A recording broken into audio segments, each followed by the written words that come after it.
Vous poussez un ouf de soulagement. Les dates des examens viennent d'être reportées.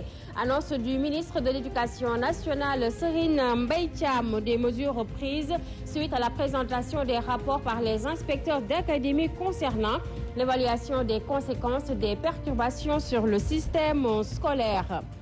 Ça a chauffé entre forces de l'ordre et les jeunes lébous du village de Ngor cet après-midi. Les lébous du village de Ngor réclament la restitution de leurs terres, une promesse électorale selon eux. Ils n'excluent pas de passer à la vitesse supérieure.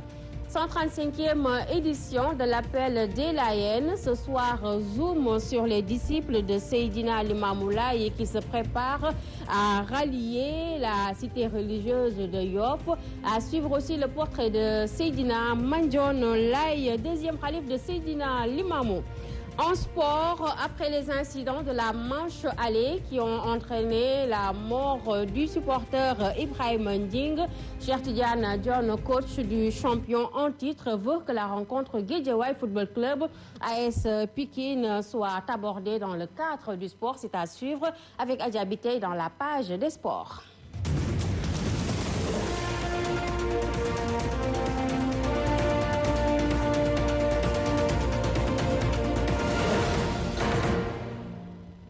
Bienvenue à tous dans ce 1945 et merci d'être avec nous sur la Sen TV. Report des dates d'examen du CFE, du BFM, du bac technique et de l'anticipé philo. Annonce faite par le ministre de l'Éducation nationale, Serigne Mbaye Thiam, qui faisait face à la presse.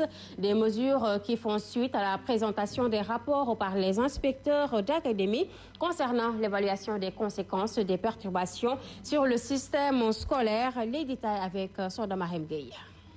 Après avoir évalué les conséquences des mouvements de grève qu'a subi le système scolaire ces 3 derniers mois, le ministre de l'Éducation et son équipe trouvent qu'un léger réaménagement du calendrier scolaire est nécessaire. Organisation de l'examen du CFE entrée en 6e, les mercredis 1er et jeudi 2 juillet. Physique du BFM, du brevet, c'est à partir du lundi 15 juin. Les épreuves écrites du BFM vont démarrer le 27 juillet.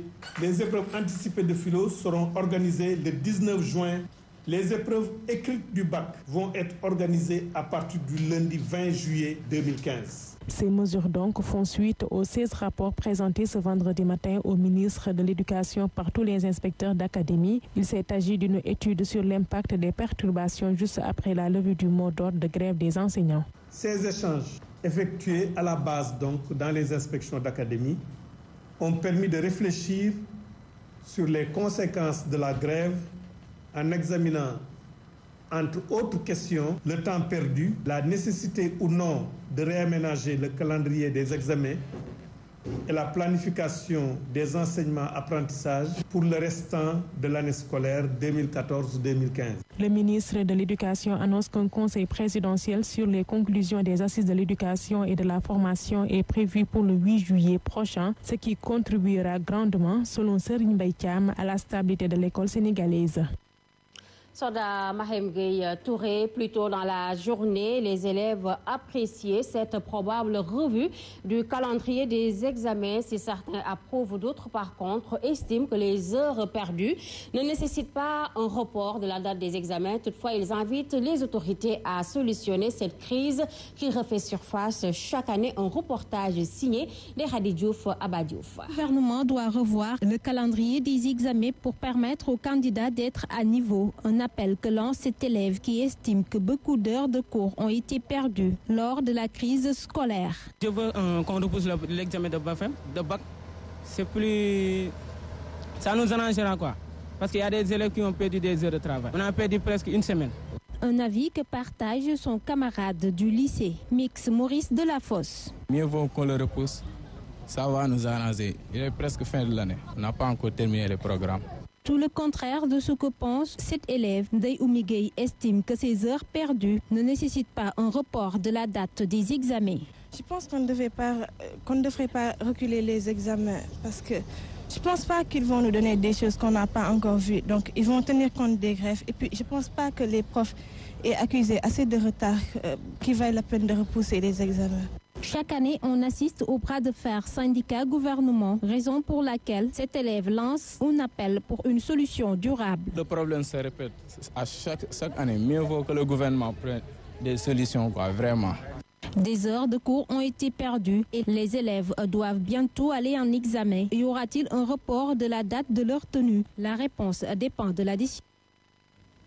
Merci à vous, Ndeye Khady Diouf. 165 555 emplois ont été créés entre 2012 et 2015, selon le ministre de la fonction publique, le ministre donc du Travail, Mansour Sy. Il tire un bilan à mi-parcours satisfaisant des réalisations faites par l'État du Sénégal et annonce que le pacte de stabilité sociale a été validé par le président de la République avec un plan d'action qui s'élève à plus de 3 milliards donc de nos francs. D'autres mesures vont être prises pour améliorer l'environnement du travail, selon toujours le ministre. Les détails avec Oumouhaïri Bass. C'est un bilan à mi-parcours satisfaisant que le ministre du Travail dresse des réalisations faites jusque-là par l'État du Sénégal. 165 555 emplois ont été créés entre 2012 et 2015. Mansour Sy a, à l'occasion d'une conférence de presse, annoncé que le pacte de stabilité sociale a été validé par le chef de l'État, lequel pacte dispose d'un plan d'action qui s'élève à 3 900 milliards de francs CFA. Le président, par exemple, vient de valider le plan d'action du pacte de stabilité sociale.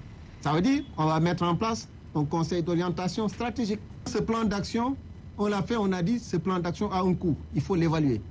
On a évalué le coût, ça fait 3,9 milliards.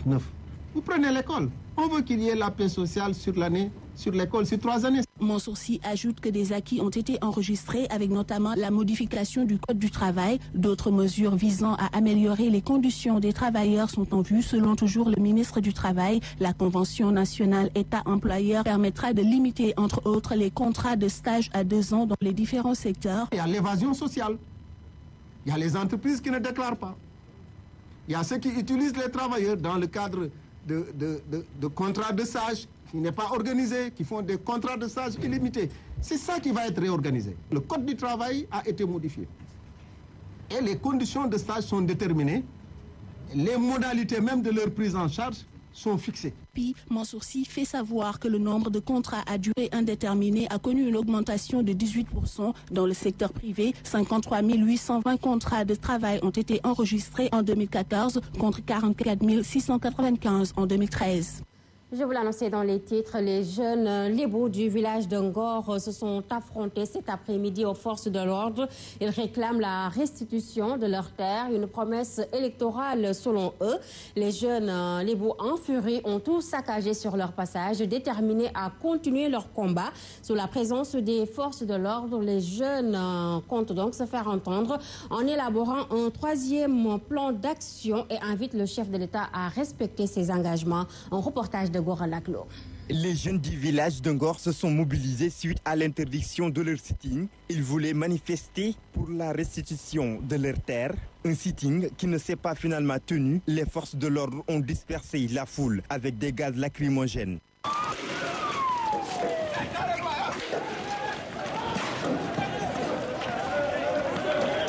Le porte-parole des sages du village explique la raison de cette intifada. Comme nous n'avons pas eu de réaction des autorités, les jeunes nous ont contraints à déployer, dérouler ce plan B. Ils nous ont obligés. Et nous leur avons dit franchement, nous n'avons plus d'arguments pour vous arrêter. Mais nous allons vous encadrer parce que nous ne voulons pas que vous commettiez des erreurs. Voilà la raison pour laquelle les anciens sont là. Et nous assumons au même titre que les jeunes. Toujours selon lui, l'État n'a pas tenu sa promesse. C'est que l'État peut dire que ça j'en ai besoin pour tel ou tel et que telle assiette je peux restituer ça aux populations pour leurs besoins. Les besoins de développement. Déterminés à continuer leur combat, les populations de Ngor invitent le chef de l'État à trouver une solution au problème qu'elles qualifient d'injustice. Merci à vous, Gora Ndaglo. Le groupe de réflexion et d'action pour l'émergence du Sénégal note beaucoup de facteurs critiques qui peuvent plomber la réussite du plan Sénégal émergent. Parmi ces facteurs, le remplacement du programme Yonou Yokote à celui du plan Sénégal émergent sans aucune explication, ainsi que la question foncière qui tarde à trouver solution, notamment à Diamniadio. Le groupe de réflexion a organisé un petit déjeuner de presse ce matin pour tirer la sonnette d'alarme. Abdul Aziz Sow. Le groupe de réflexion et d'action pour l'émergence du Sénégal soutient le PSE, mais se dit pessimiste quant à la réussite de ce programme. Plusieurs facteurs bloquant sa mise en œuvre sont notés. Nous avons constaté la similarité, la concomitance de plans émergents dans tous les pays francophones africains. Le facteur énergétique, on ne peut pas dire que nous devons recevoir des travaux au moment où il y a des coupures d'électricité au niveau des ménages. Parmi ces facteurs critiques, la communication, le fait que le PSE a remplacé le Yonou Yokote sans aucune explication. C'est le fait qu'on nous ait dit que le projet du candidat Macky Sall est enterré et remplacé par le plan Sénégal émergent. Or, le projet Yonou Yokote a fait l'objet d'une sanction positive par les électeurs sénégalais à 25% au premier tour et à 65% au deuxième tour.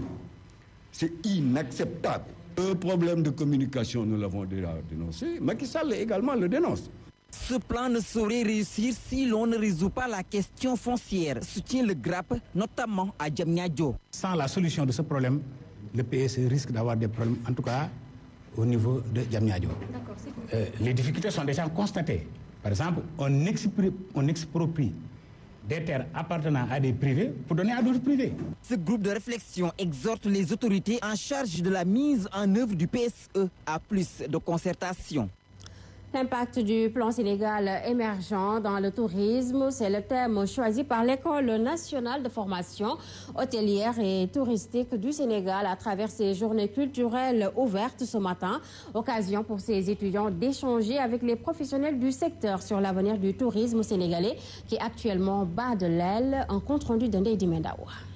Le tourisme et l'hôtellerie, des secteurs porteurs mais pleins de difficultés malgré la levée d'interdiction des visas biométriques. Nous traversons une situation conjoncturelle liée en fait à des contre-coups, liée un peu à Ebola qui a fait son passage, mais aussi à des problèmes environnementaux qui posent des difficultés au tourisme balnéaire. Oui, la fermeture des hôtels peut être liée à des raisons qu'on pourrait rechercher. Parce que quand on a une offre et qu'on ferme, c'est qu'on n'a pas une demande.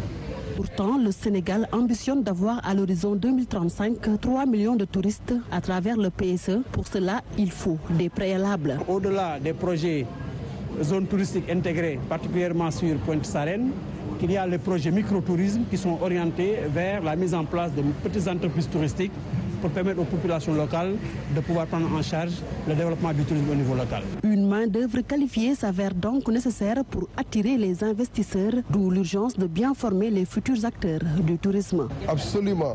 Parmi les trois facteurs, stabilité politique et puis institution, la question de la disponibilité des ressources humaines qualifiées dans un pays constitue parmi les trois premiers facteurs qui encouragent un investisseur à venir dans un pays. Les écoles de formation devront donc se conformer aux normes requises dans le métier du tourisme et de l'hôtellerie, au risque de voir des étudiants leur tourner le dos.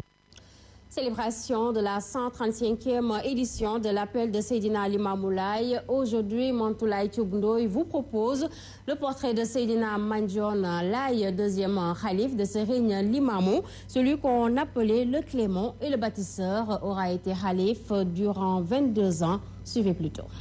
Omar, comme l'appelaient affectueusement les talibés laïens, est le deuxième khalife de Seydina Limamou. Il est né en 1881 à Yoff. Il accéda au khalifa en 1949 après le décès de son grand frère Seydina Issa Rouhou Laye.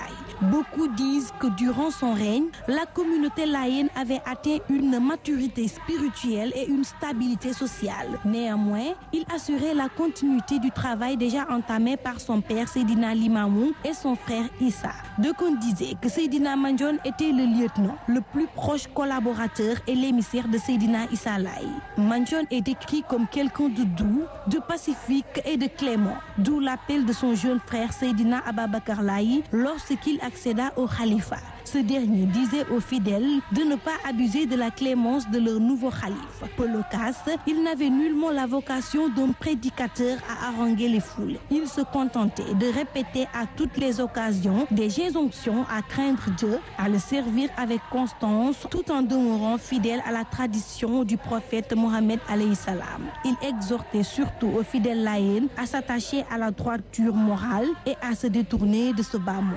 Seydina Mandione décéda en 1971 à l'âge de 90 ans. Merci à vous, Mantoulaye Tchoubundo, et nous passons au tour d'horizon de l'actualité internationale avec Ndeye Marie Diar.